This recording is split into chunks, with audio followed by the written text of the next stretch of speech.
My name is William Labbancz and I'm the real estate broker of Sailwinds Realty. Today I'm going to be going over the first thing that you should do once you get your real estate license. Once you have your real estate license, the absolute positive first thing that you need to do is definitely create a database of the people that you know, family, friends, neighbors, just anybody that likes, and trusts you. Where basically if you were to pick up the phone, call them, and they answer the phone, and you say, "Hey, this is William," they know exactly who you are. That's the type of list. Those are the type of people that you want to first compile. So my recommendation, the first thing is definitely start out. If you have access to Excel, that would be the preferred way. But Excel, Google Sheets, Office 365, those are all different ways of being able to compile a list. You're really looking for what's called a CSV file, or comma separated value. Once you have a list in that comma separated value style there, we can then take that and upload it and change it and put it in this database, shrink down the size of people, add people, anything that we want to do with it. So what I have here is I have a blank Excel sheet, and then first things first is I'm going to start with our header row. So I need first name, last name. The next thing we're going to need is a phone number,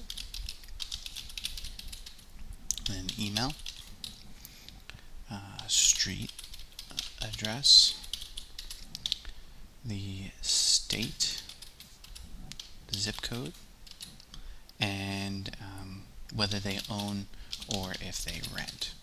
So for the time being, this just compiling a list of people like this and adding in as much details as you have on them is going to make a huge difference.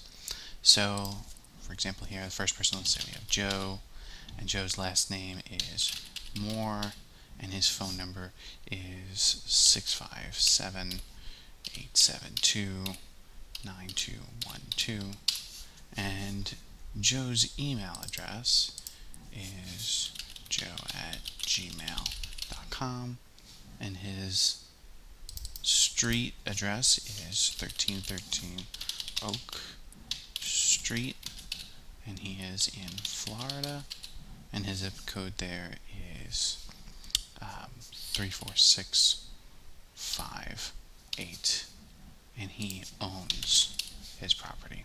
Another good thing to add in here too, of course, it would be the city. So street address, insert another column here, we'll add city, and he lives in Tampa.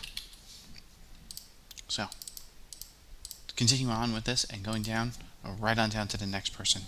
And a good example too is if you have a husband and wife, keep them as two separate lines, because usually they have two separate cell phone numbers. So you'll have Joe, and let's say you have Mary Moore, and if you have some similar information, continue on with it. A great way of kind of coming up with a list or refreshing your memory, if you have a Facebook page or a Twitter account or Instagram, go through your friends list and compile those and take those people and put them onto this list.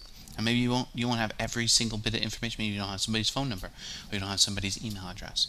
But no matter what, developing this list as much as you possibly can, and then later on growing and adding and completing this list. And maybe you think of something else. Maybe you want to add another category here that says thinking of buying, and you can put just a simple yes or no. And maybe in a couple of months, maybe you have a list thinking of selling.